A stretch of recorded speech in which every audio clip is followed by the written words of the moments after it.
이번 시간에는 547페이지 7회 문제하고 8회 일부 좀 간단히 다시 한번 보도록 하겠습니다. 아니구나. 566페이지네요. 566페이지. 566페이지요. 채소의 식용 부위에 따른 분류 중에서 화채류에 속한 거 나왔네요. 이게 과수 분류가 안 나오면 채소가 또 나오구만. 어쨌든 과수하고 채소하고 안 빠지고 계속 나오네요. 채소는 어떻게 분류한다고 했어요? 식용 부위에 따라서 잎줄기를 먹느냐, 잎경 채소냐, 아니면은 뿌리를 먹는 근채소냐, 열매를 먹는 과채류냐, 과채류, 근채류, 잎경채류 이렇게 나눈다는 거잖아요. 그런데 그 중에서도 화채류에 해당되는 것이 나오는데 화채류 여기에 해당되죠. 그래서 엽채류냐, 뭐 화채류냐, 또는 뭐 인경채류냐, 또 뭐 있을까요? 뭐 하여튼 뭐 여러 가지 이제 쭉 있잖아요. 지금 이렇게 쭉 있는데 거기 보면 뭐 나왔어요? 이 앞 시간에 나왔었죠. 이것은 블루코리하고 꽃양배추가 대표적인 화채류에 해당된다고 말했었죠. 양배추는 엽채류에 해당되겠죠. 우엉은 근채류에 해당되겠죠. 고추는 과채류에 해당되죠. 52번 작물의 건물량을 생산하는 데 필요한 수분량을 우리가 요수량이라고 하는데 건물 1g을 생산하는데 필요한 수분량을 요수량이다 이렇게 말하죠. 그래서 요수량은 일반적으로 가뭄에 잘 견딘 것들이 요수량이 낮다고 했었어요. 그래서 여러분이 알고 있는 수수, 기장, 옥수수, 그러니까 수수 들어가는 것들을 수수, 옥수수, 기장 이런 것들이 이제 대체적으로 요수량이 낮은 것들이죠. 거기서 상대적으로 요수량이 큰 것들은 뭐예요? 이파리가 큰 것들, 그렇죠. 호박이라든가 알팔파, 크로버, 명아주 이런 것들이 이제 요수량이 컸었죠. 수분 과잉 장애 이것도 계속 나오네요. 지금 그러죠. 내습성과 관련해서 수분 과잉 계속 나오고 있잖아요. 수분 과잉 장애에 대한 설명으로 옳지 않은 것은 무엇이냐? 생장이 쇠퇴하며 수량이 감소할 것이다. 건조 후에 수분이 갑자기 늘어나게 되면은 열과가 생긴다고 이야기했었죠. 그리고 뿌리 활력이 좋지 않겠잖아요. 그러죠. 토양 수분이 많으니까 산소 공급이 부족해지지 않겠어요. 그래서 산소 공급이 부족하니까 뿌리 활력이 떨어진다는 이야기죠. 식물이 웃자라게 될 것이다. 고온장에 대한 증상으로 옳지 않은 것은 무엇이냐? 고온장에도 여러 번 나왔었죠. 지금 뭐 발화가 불량하다든가 품질이 떨어지고 착과가 불량하다든가 또 추대가 지연되는 것이 아니라 조기 추대가 된다. 추대가 촉진된다. 그리고 착과가 지연된다. 뭐 이런 것들이 이제 고온장애에 대한 증상이었죠. 고온장애가 발생되게 되면은 호흡량이 증가돼서 유기산이 많이 축적된다든가 또 질소대사 이상을 가져오게 된다든가 또 철분 함량이 축적되면서 이파리가 황백화된다든가 이런 것들을 이야기했었죠. 55번 다음에 설명하는 냉해에 관한 내용입니다. 냉해는 크게 우리가 네 가지 정도 나눴었어요. 냉해는 냉해의 대표적인 것이 생육기간 전체적으로 온도가 낮아가지고 피해를 받는 것을 뭐라고 하자? 지원형 냉해라고 하자. 그 다음에 감수분열기와 같은 이러한 외부 환경의 저항성이 아주 낮은 상태에 이런 상태에서 지원으로 인해서 냉해를 받는 것을 뭐라고 하자? 장애형 냉해라고 하자. 그 다음에 냉해로 인해서 병충해가 심해지는 냉해를 병해형 냉해라고 하는데 이 병해형 냉해 대표적인 것들이 이제 뭐 도열병이라든가 문고병이라든가 이런 것들이 있었죠. 그리고 마지막으로 이거의 병이 따로따로 이렇게 나타나는 것이 아니라 혼합해서 나타나는데 이것을 뭐라고 하자? 혼합형 냉해라고 하자 이런 이야기죠. 근데 이 네 가지 중에서 가장 피해가 심한 것이 무엇이다? 그렇죠. 가장 피해가 심한 것이 혼합형이다. 그런 이야기 있었어요. 그래서 여기는 지금 무엇과 무엇을 말한 것입니까? 자, 기억본에 보면은 작물 생육기간 중 특히 냉온에 대한 저항성이 약한 시기 언제라고 그랬었어요? 감수분열기, 수행기 때 저온 피해로 인해서 피해를 받는 것을 장애형 냉해라고 하자. 또 오랜 기간 동안 생육기간 전체적으로 내원이나 일조 부족으로 생육이 지연되고 등수기 충분하지 못해서 감수가 초래된 것을 지연형냉이라고 하자 이런 이야기죠. 또 56번에 C3 작물과 C4 작물을 구분하고 있냐 이런 문제가 나왔죠. C3 작물은 끝에가 뭐 붙어 있다고 그랬어요. 다 수수가 붙어 있다. 수수, 옥수수, 사탕수수 이거 전부 다 뭐예요? C3 작물이라고 했었죠. 그래서 거기 보면은 보리, 밀, 벼, 콩 이런 것들이 C3 작물이라고 한다면 나머지 수수, 옥수수, 사탕수수는 C4 작물이다 이런 이야기죠. 작물의 일장형에 대한 설명인데 옳지 않은 것이 무엇이냐. 보통 16시간에서 18시간을 장일 조건이라고 하죠. 장일 조건에서 개화가 촉진되는 식물을 장일 식물이라고 하는데 시금치나 완두, 상추, 양파, 감자 이런 것들이 장일 식물이다 이런 이야기죠. 보통 8시간에서 10시간을 단일 조건이라고 하고 단일 조건에서 개화가 촉진되는 식물을 단일 식물이라고 하는데 가지, 콩, 오이, 호박 등이 나왔는데 거기서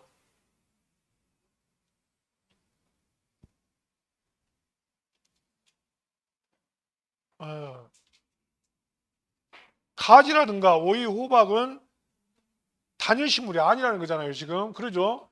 아까 앞 시간에 오이를 내가 단일 식물이라고 이야기했나? 그런데 오이가 장일 식물인가요?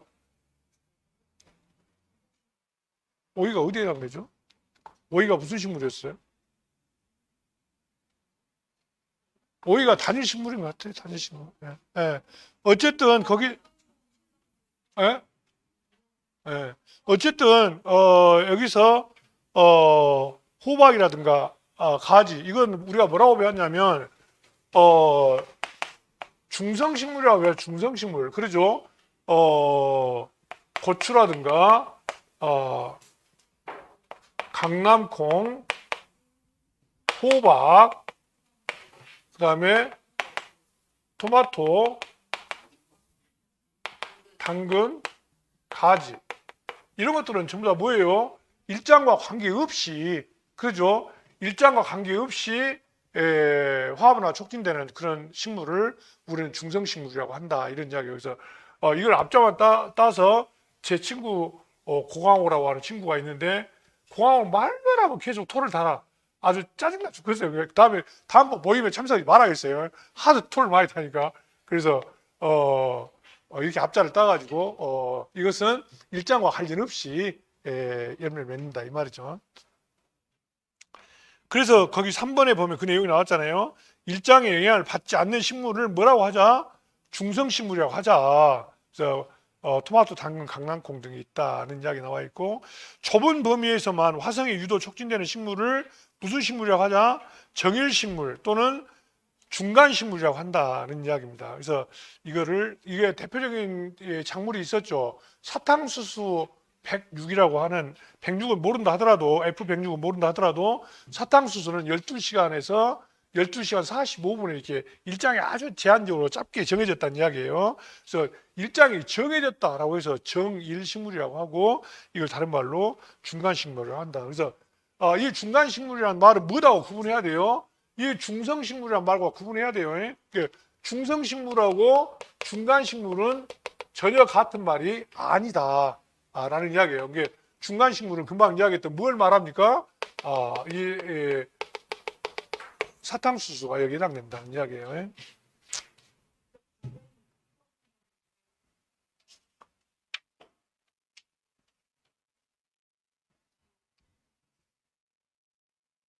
(3번도) 답이 되겠네요. 그러죠? (3번도) 일장에 영향을 받지 않는 식물을 중성식물이라고 하죠. 그러죠? 토마토, 당근, 강낭콩 이거 해당되죠. 2번, 3번 다 아니? 3번은 맞는 이야기잖아요. 근데 답이 그렇게 되어 있다고요. 일장에 영향을 받지 않는 식물을 우리는 중성식물이라고 해요. 토마토, 당근, 강낭콩이 있어요. 맞는데? 이거 맞는 말인데.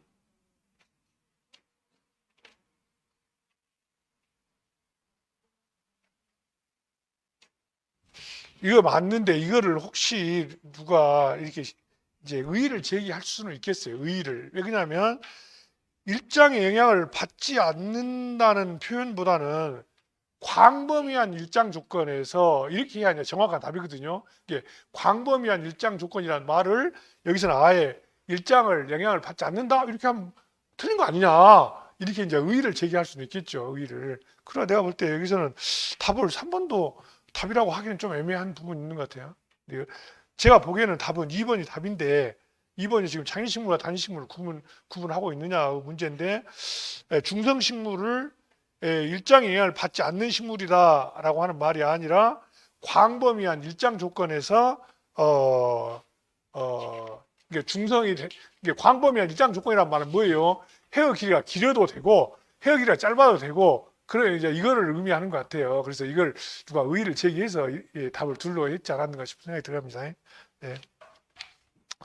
페이지 넘기셔가지고 과수원의 바람 피해 이것도 아까 강풍 피해로 나왔었죠. 여러 번 나오고 있죠. 지금 바람 피해도 바람 피해에 대한 설명인데 옳지 않은 것은 무엇이냐? 강풍은 증산작용을 억제해서 당연히 바람이 부니까 기공을 닫지 않겠습니까? 당연히 기공을 닫으니까 증산작용이 억제되지 않겠습니까? 기공을 닫아야 됐는데 광합성이 증가된다는 것은 말이 안 맞죠. 그러죠. 그래서 1번이 답이다 이런 이야기죠. 또 바람 피해는 매개곤충 활동을 저하시켜서 수분이나 수정을 방해한다든가 또 작물의 열을 빼앗아서 체온을 저하시킨다든가 또 해안지방에서는 바닷물이 날려가지고 염분 피해를 받을 수도 있다. 그 다음에 식물의 필수 원소 중에서 엽록소 구성 성분으로 다양한 효소 반응에 관여하는 것이 무엇이냐. 엽록소 구성 성분을 기본서에서는 망망철로 배웠죠. 망간, 그 다음에 마그네슘, 철 이런 것들 이야기했었죠. 그래서 거기서는 지금 마그네슘이 나와 있죠.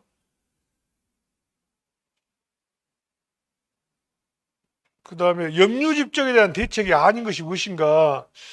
염류집적 대책도 여러 번 나오네요. 지금 염류집적도 시설 채소하고 관련된 것이라고 했었는데 결국은 이제 염류가 많이 집적돼 있으니까 이거를 씻어내리기 위해서는 물을 대준다든가 또 물을 담궈주는 거야. 다함수나 관계 이야기했었죠. 그리고 비료 성분의 흡수를 이 집적된 비료 성분을 많이 빨리 흡수해 버릴 수 있는 그런 작물, 흡비작물의 대표적으로 아까 뭐 이야기했죠? 풋배기 옥수수 이야기했죠. 풋배기 옥수수 이런 걸 재배하는 것도 괜찮겠다. 그리고 무기물 시용이 아니라 유기물을 시용해 주자라는 이야기 했었죠. 심경이나 객토도 좋겠다 이런 이야기. 그래서 농민들은 시설 채소하는 농민들이 제일 많이 원하는 것은 뭐냐면 객토예요. 객토.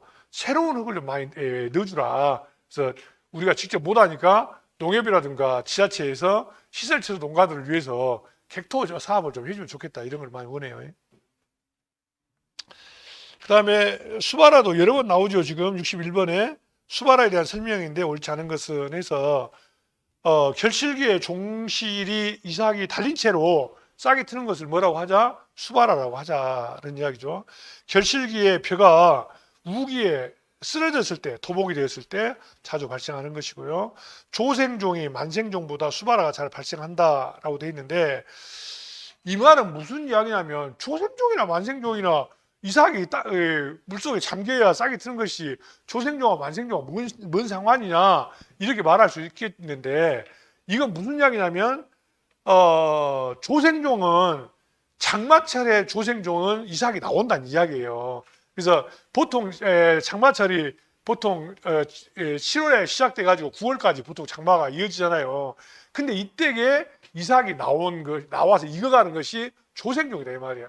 만생종은 그 이후에 이삭이 나온다고 보는 거예요. 그래서 이 장마철하고 맞물린 것이 조생종이기 때문에 조생종이 수바라 피해가 좀 더 심하다 이렇게 보는 거예요. 그 다음에 휴면성이 강한 품종이 약한 품종보다 수바라가 발생하다라고 되어 있는데 휴면이라는 것은 뭐예요? 발화할 수 있는 조건을 주어도 발화하지 않는 거잖아요. 그러니까 휴면성이 강한 품종은 어때요? 아무리 물에 잠겨도 휴면 상태에 있기 때문에 싹이 안 난다 이런 이야기예요. 이 수바라 피해가 심한 경우는 언제 심해요? 수바라 피해가 심한 경우는 그 숫기로 보면 숫기란 말은 뭐예요? 벼가 익어가는 시기잖아요. 숫기가 어떻게 돼요? 벼가 익어가는 시기는 유숫기에서 시작해가지고 이삭 상태에 우유처럼 들어있는 것이죠. 이삭 아래 유숙기, 그 다음에 풀처럼 되어 있는 것은 호숙기, 그 다음에 황숙기, 그 다음에 완숙기, 그 다음에 뭐 고숙기 이런 상태로 되어 이건 외울 필요 없어요. 이 순서를 외울 필요 없어요. 시험에 안 나와요. 이건 안 나오는데 문제는 이 이삭 안에가 우유처럼 되어 있는 경우 아니면 또 풀처럼 되어 있는 경우 이런 경우에 물에 잠겨 없다. 그러면 이걸 이제 먹을 수 있어요, 없어요? 아예 못 먹겠잖아요. 그런데 이 상태에서는 어때요? 이런 상태에서는 물에 잠겼다 하더라도 물만 빨리 빠지면 어때요? 먹을 수가 있잖아요. 그러니까 이때 피해가 아주 심하다 이런 이야기예요. 이거를 이제 수바라에서 배운 것이 아니라 이것은 침관수 피해. 기억나죠? 이 물에 잠겼을 때 침관수 피해가 아주 심한 것이 이때다 이런 이야기죠. 그 다음에 62번에 정식기에 가까워지면 모를 외부 환경에 노출시켜서 딱딱하게 만들어줘야 된다는 것을 뭐라고 하자? 경화라고 하는데 이것도 여러 번 나오죠. 경화도. 그 다음에 춘화와 이화는 구분하실 줄 아시죠? 춘화됐던 것을 다시 어때요? 또 고온 처리해버리면 원래대로 돌아가 버리는 것을 이춘화 뭐 이런 말 쓰잖아요. 춘화로부터 벗어난다고 해서. 그 다음에 63번에서 다음이 설명하는 번식 방법으로 올바르게 짝지어진 것은 무엇입니까? 이것도 여러 번 나왔던 문제예요. 식물의 잎줄기 뿌리를 분리해서 상토에 꽂아서 번식하는 것을 삽목이라고 하는 거잖아요, 지금. 그래서 이파리로 번식하는 것을 엽삽이라고 해서 베고니아라든가 산세베리아 이런 거 이야기했었잖아요. 그 다음에 니은의 뿌리 부분에서 생겨난 폭이라든가 부정화를 나누는 것을 이것을 포기 나누기라고 하면 되겠죠. 포기 나누기. 이 포기 나누기를 한자말로 뭐라고 그래요? 분주라고 한다. 나눌 분자, 포기 줄자 써 분주라고 한다. 이런 이야기예요. 삽목은 어떤 성질을 이용한다고 그랬죠? 식물의 전형 성능이나 재생 능력을 이용한다고 말했었어요. 육묘에 대한 설명인데 옳지 않은 것은 무엇입니까? 육묘는 직파에 비해서 종자가 전략되겠죠. 종자를 그냥 뿌리면 엄청나게 많이 들어가겠지만 이 트레이에다가 하나씩 이렇게 종자를 넣으니까 종자가 전략될 수 있다는 이야기고요. 토지 이용도가 낮아진다가 아니라 높아진다고 이야기했죠. 벼하고 보리, 벼하고 감자 뭐 이렇게 해서 토지 이용도를 높인다라고 이야기했죠. 직파에 비해서 발화가 균일하겠죠. 어떤 기계화라든가 자동화를 통해서 실내에서 조절하기 때문에. 그다음에 수확기라든가 출하기를 앞당길 수 있다. 이 말은 미리 싹을 틔워가지고 그걸 갖다가 심기 때문에 훨씬 더 수확기를 앞당길 수가 있다. 이런 이야기예요. 한개 일장보다 짧다. 한개 일장보다 짧은 것을 우리는 뭐라고 그래요? 단일이라고 하죠. 단일. 짧을 단자를 써서 단일 상태에서 개화하는 식물. 이건 아까 뭐라고 그랬죠? 대표적인 작물이 가을에 피는 국화가 대표적인 내용이죠. 국화하고 포인세티아. 여기는 어떻게 맞게 해놨네요. 국화만 알아도 크게 틀리지 않게. 좀 봐준 것 같아요. 이제 말이 많은데 제가 몰라도. 그 다음에 장미는 중성식물이고 시클라멘은 장일식물이죠. 그리고 카네이션이나 페추니아는 언제 피죠? 카네이션 언제 달아요? 5월달에 어버이날 때 마시잖아요. 이게 카네이션, 페추니아는 헤어 길이가 긴 장일식물이라는 이야기잖아요. 그렇죠? 그리고 금자나나 금오초도 어째요? 봄에 피는 장일식물이에요. 그래서 이것도 수상화초라고 이야기했죠. 위에서부터 꽃이 피어내려간다고 이야기했죠. 어쨌든 이런 문제 나오면 국화 나오면 거기다 일단 찍어야 돼요. 국화 쪽에다 찍고 그 다음에 뭐 아까 저 어려운 꽃이름 나와보면 이제 모르겠지만 이렇게 이제 출제자가 또 수험생들을 고려해가지고 국화만 알아도 맞출 수 있게 해주면 또 다행이잖아요. 그러죠? 근데 국화에다 안 찍고 아예 카네이션에다 찍었다. 이거 말이 안 맞잖아요. 그러죠? 카네이션은 당연히 우리가 5월달에 봄에 피는 꽃으로 알고 있는데 이걸 갖다가 한개 일장이 짧은 꽃이라고 찍어보면 안 되겠잖아요. 그다음에 4도씨 저온장애가 발생하는 꽃이 나오는데 이것도 지금 여러 번 나오고 있죠. 이것도 극락조화나 안스리움이 이런 8도에서 13도 고온장애에 해당된다 이런 이야기죠. 이거를 한번 더 내려면 이제 어떻게 되겠어요? 이거를 극락조와 안스리움을 따로 딱 떼어낸 것이 아니라 저온에서 저장이 되는 꽃하고 섞어놔도 되겠죠. 그러죠. 그래서 이제 시험에 낼 때 저온장애가 발생되는 제라류라든가 아니면 어쨌든 이 극락조와 안스리움을 하나씩 집어넣어 가지고 섞어서 낼 수도 있겠죠. 그러니까 어쨌든 극락조와 안스리움은 높은 온도에서 저장을 해야 된다, 이렇게 이해를 해주면 되겠죠. 그 다음 67번 채소작물의 온도 적응성에 대한 분류가 같은 것. 이것은 뭘 말해요? 지금 온도 적응성이란 말은 호냉성인가 호온성인가를 말한 거죠. 그러니까 이것도 어쨌든 호냉성을 외우든지 호온성을 외우든지 하나 외워야 된다고 그랬어요. 그래서 대체적으로 호냉성이란 말은 서늘한 온도에서 잘 자라는 것들이잖아요. 그래서 호냉성은 이제 온도로 치면은 7도에서 한 15도 정도를 말하고 있고, 호온성은 이제 18도에서 24도까지 좀 높은 온도를 말하고 있는 거잖아요. 그래서 호냉성 채소의 대표적인 것이 이제 뭐 딸기라든가 상추 이런 것들이 여기에 해당되고요. 가지는 호온성이죠. 그다음 무배추 대표적으로 호냉성이죠. 그리고 고추, 마늘에서 고추가 호온성이, 그러니까 여름 작물은 대체적으로 호온성으로 생각하면 돼요. 호온성. 그래서 가을 작물들 이런 것들은 이제 대표적으로 호냉성 작물들이죠. 마늘, 양파도 대표적인 호냉성 작물이고요. 오이 호온성이죠. 그래서 딸기, 상추가 여기서는 이제 대표적인 호냉성 작물로 보는 것이고요. 아예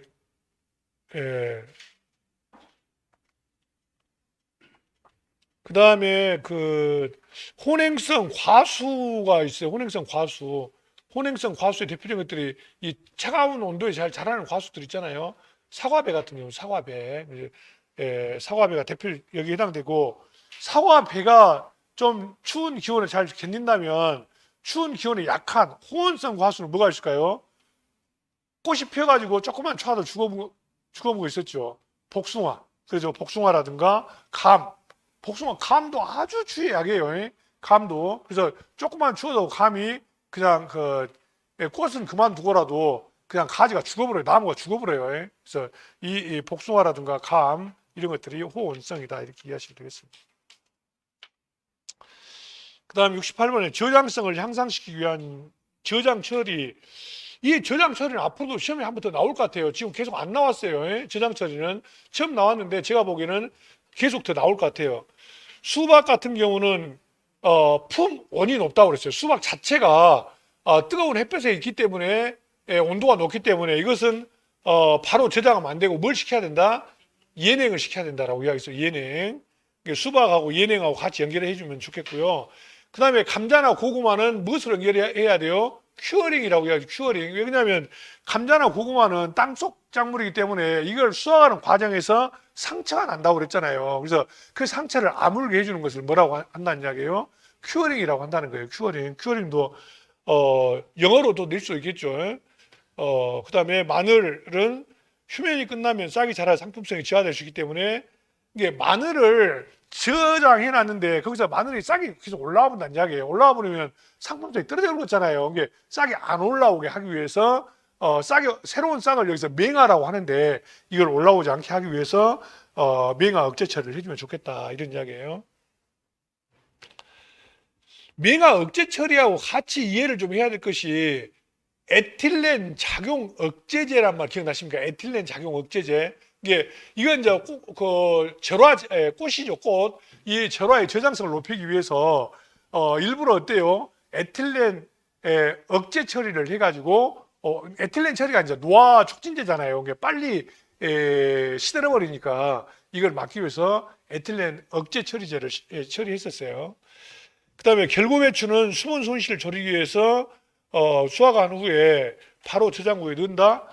이 결고배추하고 같은 게 또 뭐가 있어요? 양배추. 그러죠? 양배추 같은 경우는 이렇게 콩처럼 돼 있잖아요. 그러니까 이걸 결고배추라고 하는데, 양배추의 저장성을 높이기 위해서 겉이파리를 어찌해야 된다? 말려주는 게 좋겠다라고 했었죠. 이거를 예건이라고 했죠. 예건. 그러죠. 그래서 이 양배추, 결구배추는 예건을 해야 된다. 그래서 몇 개 안 되죠. 지금 수박은 예냉, 감자, 고구마, 큐어링, 그리고 결구배추, 예건 이 정도는 기본적으로 알고 있어야 된다. 이런 이야기예요. 식물 분류학적으로 같은 과에 속하지 않는 것은 어떤 것인가? 식물 분류학적으로 거기 보면 배라든가 사과, 배, 복숭아 이런 것들은 식물 분류학적으로 장미과에 해당돼. 장미과 같은 과라는 이야기예요. 그리고 블루베리는 진달래과예요. 진달래과. 그리고 어, 어, 나머지 사과, 배, 복숭아, 복분자, 자두 이런 거 전부 다 장미과예요. 예? 나머지는 장미과고 블루베리만 진달래과에 해당된다 이런 이야기예요. 그래서 식물 분류 맨 처음 배울 때 이 장미과하고 장미과에 대해서 좀 알아두면 좋겠다 그런 이야기 했을 거예요. 왜냐하면 장미처럼 안 생겼는데 이걸 장미과로 분류를 하니까 이상하죠. 예. 딸기도 마찬가지로 딸기는 장미처럼 생겼나요? 꽃이 그런가요? 그 다음에 멀칭의 목적으로 옳은 것은 무엇이냐? 멀칭. 멀칭을 우리말로 표현하면 피복이라고 해요. 피복인데 피복하면은 잡초 발생을 억제시키기 위해서 피복을 많이 하는 거죠. 또 지원 상승하고도 관련이 있고 거기에 옳은 것이니까 잡초 발생 억제가 해당되겠죠. 휴면 촉진이라든가 단일 촉진, 단위 결과 억제 이런 전부 멀칭과 관련이 없죠. 물리적 병충해 방제 방법을 모두 고르시오. 병충해 방제 방법은 물리적 방제, 이걸 다른 말로 기계적 방제라고 한다고 그랬죠. 직접적으로 잡아 죽이는 걸 말해요. 그래서 토양 가열이라든가 증기 소독 이런 것들이 이제 물리적 방제라면 니은의 천적이나 천적 곤충을 이용하는 것을 생물학적 방제라고 이야기했었죠. 윤작이라든가 작부책의 변경은 재배적 방제 또는 경종적 방제라고 이야기했었어요. 72번에 세균성 병이 또 나왔네요. 세균성 병이 뿌리옥 박테리아에 해당되는 근두암 종병, 그리고 화상병, 귀양병, 또 복숭아에서 볼 수 있는 천공병을 다른 말로 세균성 구멍병이라고 이야기했었어요. 그 밑에 나와 있는 탄저병이나 불안병은 어디에 해당돼요? 곰팡이에 해당되죠. 곰팡이, 진균병. 73번에 처마가 높고 폭이 좁은 양지붕형 원시를 무슨 원시라고 한다? 벤노형 원시라고 한다. 토마토나 파프리카 등 과채류 재배에 적합하다고 했었죠. 피복제 중에서 투과율이 가장 높은 광 투과율이 가장 높은 것이 뭐예요? 광 투과율이 가장 높은 것이 PE, 그 다음에 PVC, 그 다음에 EVA 이런 식으로 이야기했었죠. 그 다음에 보온성, 이건 광 투과율이고 이것은 광 투과율이고 그 다음에 보온성이나 무적성이라고 이야기했었죠. 보온성이나 물방울 맺히는 거, 무적성이 가장 좋은 것은 PVC, 그 다음에 EVA, 그 다음에 PE 이렇게 이야기했었죠.